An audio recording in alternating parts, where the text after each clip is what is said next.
Ladies and gentlemen, good evening. William Samoei Arap Ruto and Rigathi Gachagua were today sworn in as the President and the Deputy President of the Republic of Kenya.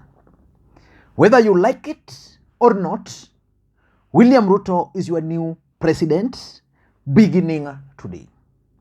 Rigathi Gachagua will be your Deputy President for the next 5 years. Those are the realities.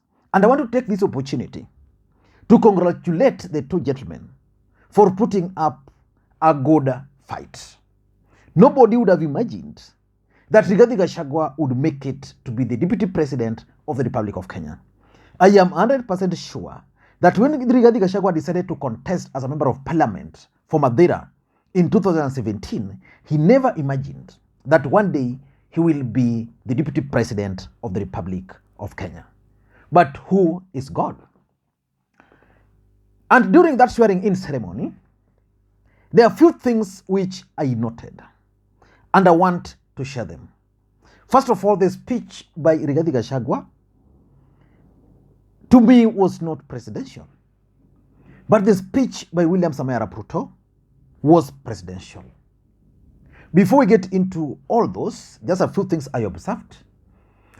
In case you are watching the channel for the first time, please take a second or two, click that subscribe button, so that next time we produce a video like this, YouTube will automatically notify you. And to the subscribers, I want to continue thanking you guys for your continued support, because without that support, this channel cannot be where it is. Now, let me begin. The first thing which I observed was the speech by Rigathi Gachagua. And if you ask me, that speech by Rigathi Gachagua was actually planned that way. Why am I saying so? The moment Rigathi Gachagua was declared the Deputy President-elect of the Republic of Kenya, I am sure his team crafted a team which was going to manage him, especially the communication aspect of Rigathi Gachagua, because that has been missing. Even his dressing code has changed. In fact, yesterday, Rigathi Gachagua indicated that he's already hit the gym because his body is not in shape. So there's a team which has been working on Rigathi Gachagua's speech. And therefore, whatever Rigathi Gachagua stated there was well intended to achieve a specific political objectives. I think the speech was intended to hurt President Uhuru Kenyatta. Let me just play for you a bit of Rigathi Gachagua's speech so that you can understand what I'm saying before we go to the next observation. Now, 10 years ago, sorry. President and his team have a difficult task ahead.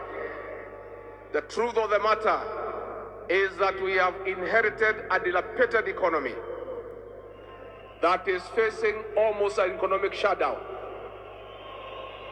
We have a 10 trillion public debt. 6 million Kenyans have no employment. 14 million Kenyans are in CRB. We have a demoralized public service.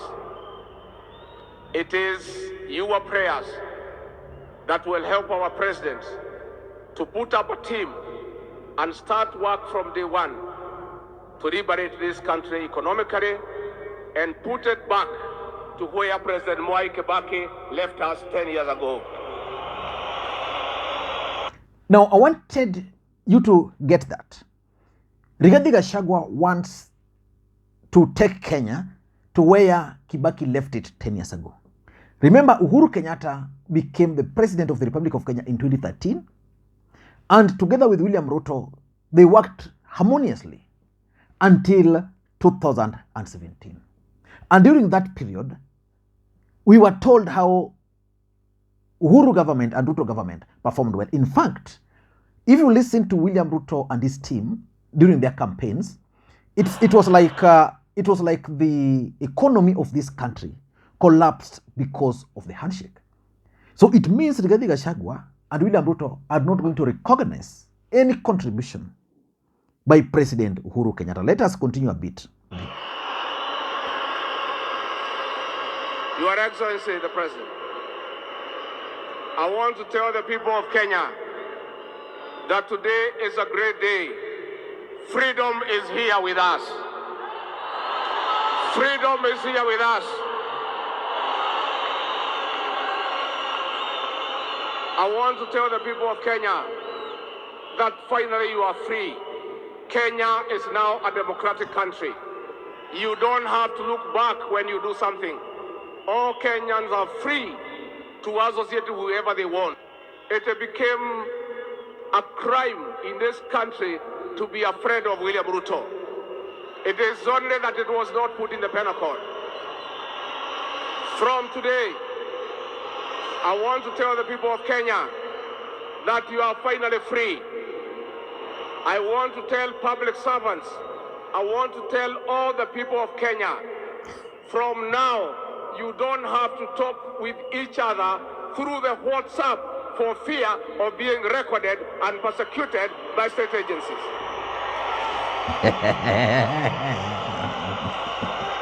Remember, President Uhuru Kenyatta was seated right there.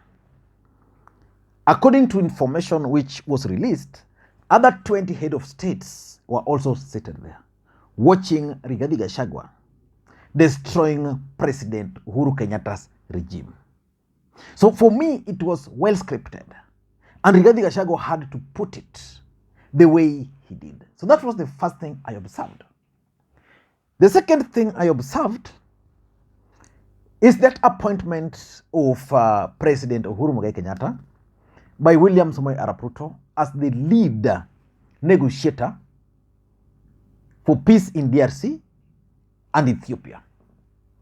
If you ask me, that's a trap. In July, East Africa Community appointed President Uhuru Kenyatta as the lead negotiator, maybe because he was the president of the Republic of Kenya. William Ruto is continuing that. But why do I believe it's a trap? For me, it's a trap because Uhuru Kenyatta, if he will take up that appointment, will be reporting to William Ruto. Remember, Uhuru Kenyatta never even used to greet Ruto after the handshake. He never allowed Ruto in any of his meetings. This is one of the appointments which I highly doubt whether Uhuru Kenyatta is going to take up. Because taking up that, for me, would be a trap. Uhuru Kenyatta will now be reporting directly to Ruto. And what do you think Oscar Sudi will be tweeting about that? What about Didmas Barasa will be saying?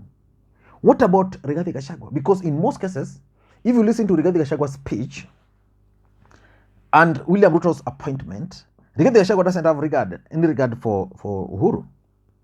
So in most cases, probably Ruto will delegate the role to Rigathi. So Uhuru will be going to Rigathi to brief him. I don't think Uhuru will take that offer. It's a trap. The third thing, which for me is good news, is the return of the port of Mombasa. William Ruto announced that clearing of goods reverts to Mombasa immediately.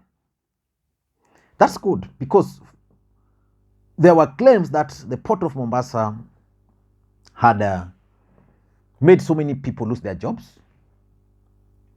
But it could also lead to the beginning of a fight between the Kikuyu nation and William Ruto if he's not careful. Why am I saying so? You create more jobs in Mombasa for the people of Mombasa, which is good. Then you kill the Nairobi terminus, and then you kill the inland port of Naivasha. Naivasha and Nairobi are predominantly Kikuyus. So, for me, it's good for William Ruto's politics at the coast. And just like I opined in one of my videos, William Ruto understands one thing, that probably the way Kikuyu supported him in 2022, they might not do that again. So he must look for new grounds. And one of them is Western and the coastal region. So the move will actually make the people of coast to start seeing William Ruto differently, keeping his promise. but a rebellion from the mountain is likely.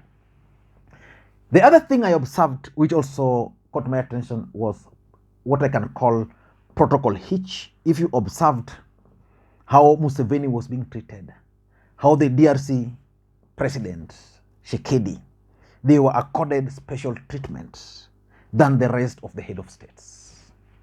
Why do you think it was like that? Of course, you can understand the relationship between Museveni and Ruto. Of course, Shekedi also has a close relationship with Uhuru Kenyatta and Raila Odinga. And DRC has gold. Someone told me that the main reason why Americans were not comfortable with Raila Odinga is because of the gold in DRC. They have a lot of stakes in DRC, and they felt that Raila would have a lot of influence on Shekedi. And of course, William Ruto and gold business are known to be working together. So maybe that's why he was extending that kind of treatment. The fifth thing which I observed was the appointment of 6 judges, which Uhuru Kenyatta rejected. You know, some of these judges were rejected, some on grounds of corruption, intelligence reports, bribery. But for me, I'm looking at it from a different angle. Uhuru Kenyatta is keen on cementing his relationship with the judiciary. Not William Ruto has that interest of cementing relationship with the judiciary. Uhuru Kenyatta committed one mistake, the mistake of fighting the judiciary. That's why almost all the cases they took to court were thrown out. If you remember, Uhuru and Raila, most cases they took to court were thrown out because of the bad relationship Uhuru had with the courts. Ruto is keen on cementing their relationship. And I also tend to think that part of the agreement he had with the Supreme Court judges was this appointment of the 6 judges. So in my view, it's also political. And lastly, about the hustlers, mtu wa mama mboga, mtu wa chini. William Ruto talked of the cost, lowering cost of living. And he suggested one thing, reduction of cost of fertilizer from 6,000 to 3,500. Already, he's broken one of his promises. He promised to reduce it to 2,500. And William Ruto also promised Kenyans that immediately will take over, he will reduce the cost of unga. Kenyans are waiting for that cost to reduce. It's not going to reduce because William Ruto is telling you he wants to lower the cost, but it's beginning with the cost of fertilizer. So it means for you, for that fertilizer to be used, it means it has to be planting season, which is soon. Now, what's going to happen is that you will plant, you wait, you harvest, then that's when the cost will reduce. So I don't see any immediate plans to reduce cost of fertilizer, of unga in this country. I don't know what you think. What did you observe? Me, I observed those. Bye-bye.